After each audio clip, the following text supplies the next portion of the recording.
Sun's out, guns out. We are live. This is the NBA Rundown. Game 3 is tonight. The channel is Nuke the House. I'm your host, Spread Astaire. Guys, come chat with me today. I was hoping to have Jayme. I was hoping to have Tyler. I don't see either of them here. Looks like it's just me and you guys here breaking down Game 3 of the NBA Finals. Of course, they split in Oklahoma City. The surprise, of course, was Oklahoma City blowing that double-digit lead in Game 1. So it was kind of a tough one to handicap. I felt Game 2 was a little bit easier to handicap with the Oklahoma City Thunder bouncing back. However, I did miss the total, which I was pretty disappointed by. So I don't want that to happen again. I'll probably be looking at the total again tonight. And I'm probably looking at Indiana again tonight. Let me see what we're looking at for this game. Yeah, I mean, I'm not going to project this as a 5.5 point game. Now, I know this is tough, and I'll go ahead and look this up because I want to look up. I'm just going to type in, let's go all season. How do I do only road? All right. I want to see how much different their net rating was on the road. I'm going to have to figure that out. This is where I need someone else so I can do this stuff. I can look this stuff up. But let's see if I can do this real quick. Oklahoma City Thunder had the #1 net rating in the league. Where is that? Do I not even have a net rating here? Okay. Plus minus was at 12.9. How do I sort this by the road? All right. Well, I wasn't going to be able to do it, but I was going to come through and basically say Oklahoma City's not that much. They're not a home court only team. They are not a home court only team. They've been excellent on the road this year, which is the only thing that gives me hesitation. But everything else is going in our favor, right? Zigzag, fantastic.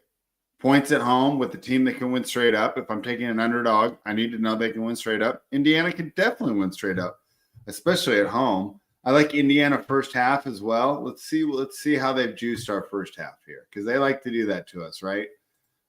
They definitely did in the last game here where final line was 8.5, and I think it was 11.5, and the first half line was 8.5. So let's see where the first. So this should be, since it's not a do or die. So Pacers are +3 in the first half, plus 149. Total is 112 for your first half. That's a little bit interesting when you're looking at the full game sitting at 227. And so what we've had two go. This barely went over last time. I mean, that was BS how that game went over. So we've had two games. They've landed on 221 and 230.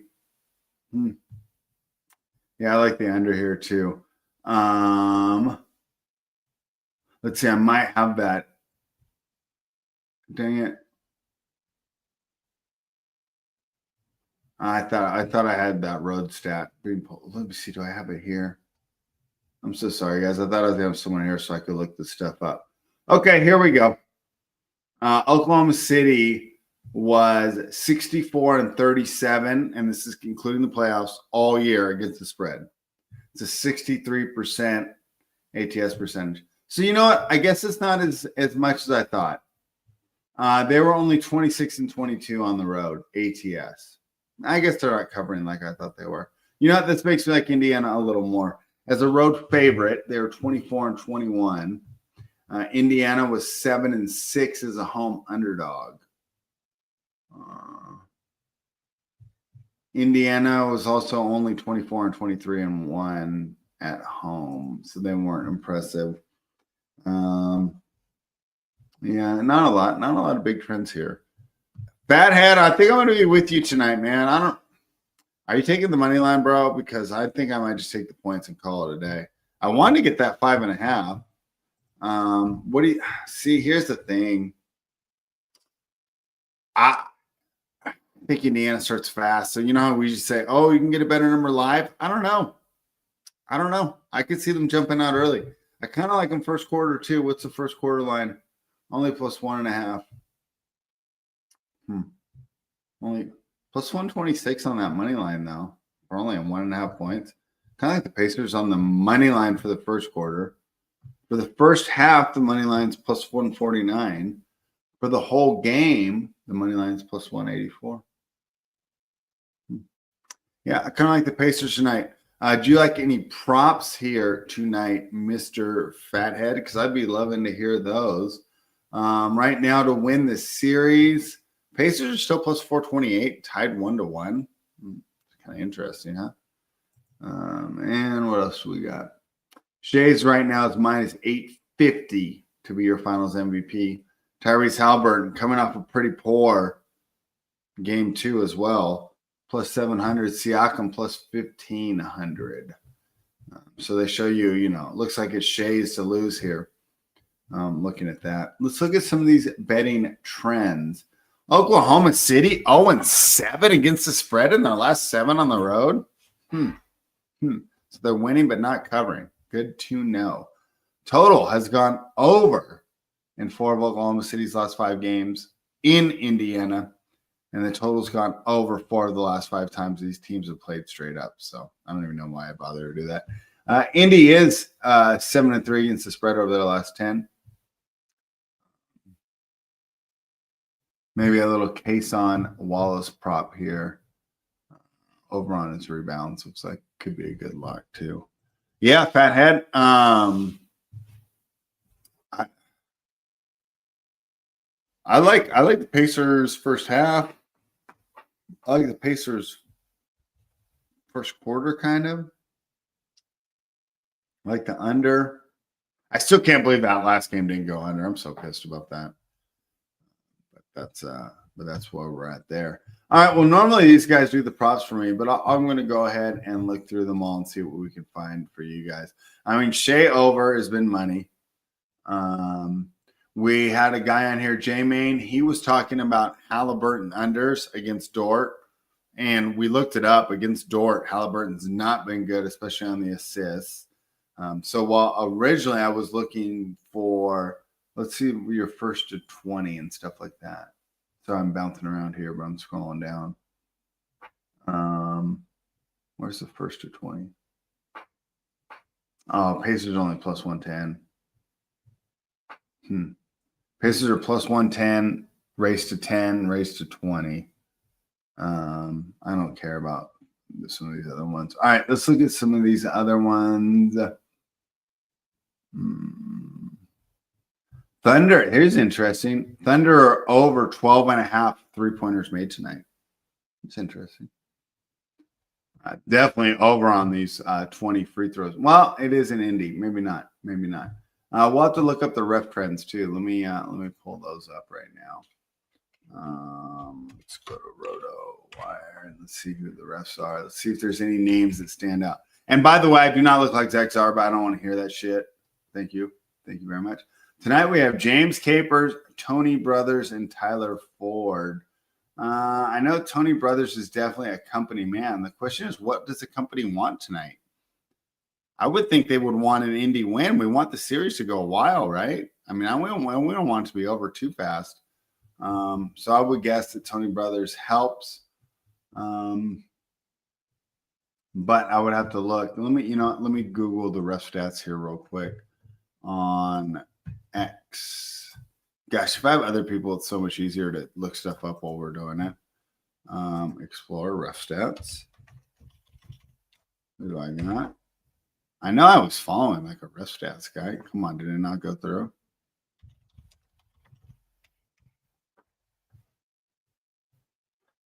All right, daily ref stats. What do we got here? Nothing. Thank you. It's a terrible account.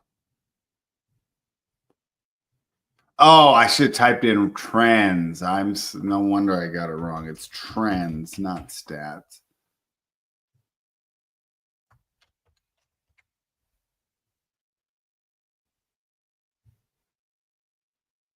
Let's see this one live. No. Oh, maybe. All right. Sorry, guys. This isn't the best content here. So Long story short, it's tough to do these games, right? It's tough to do these games where we're watching the same game every time because I can't come on here and I can't give you any better X's and O's analysis than you'll get from like Caitlin Cooper and Nate Duncan and Nekias Duncan and Steve Jones. So I'm not going to bother to do that. We already know the matchups. We already know the strengths and weaknesses, right? We already know the keys to victory. Can't do a lot that. I can't give you out what Jayme's going to be on here today because he was not able to make it. He did send me a message. Where's my little X app? What do we got for him? He's on, okay, so he's opposite to me. He's on OKC minus 5.5. Doesn't surprise. But I don't know about this one. He likes Siakam under 30.5 points, rebounds, and assists. Interesting. Let me look and see if I can find his game trend real quick.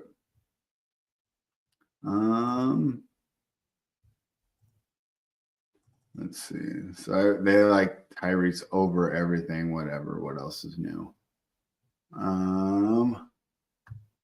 Yeah, I'm not seeing like strong trends here for Siakam. I don't see why he's going under there, especially at home. I'm seeing the trends to set up for, let's look for points, rebounds, and assists, what Siakam should be at. Oh, man, this is scrolling too fast for me. Why is this not going like a normal person?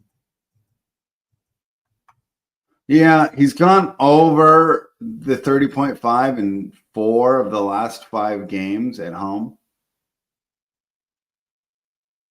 He's averaging 34.2 in these situations. Oh, last 4 of the 5 games, but they have to be facing a defense that's in the top third. Interesting. All right. Well, looks like the trends disagree with Siakam. He went over this number in game 1, and he went under in game 2. So not a surprise, right? It seems like this kind of fits with what we're expecting, right? If Siakam has a good game and the Pacers are going to do well. If he doesn't, they're not. So if Jayme likes OKC, of course he likes the under. I'm on the opposite, though. I think Siakam's going to have a good game, and I like the Pacers here. So to wrap this up, God, what's my favorite play here? I like Pacers first half. Give me the Pacers first half. They're going to start out strong. I almost like the trifecta, though, with the points, not money line. I like first half, first quarter, full game, and I lean the under. All right, guys, quick show today, but I didn't have my co-hosts. We will be back on Friday. I hope I'll have more guys with me. Until then, nuke the house.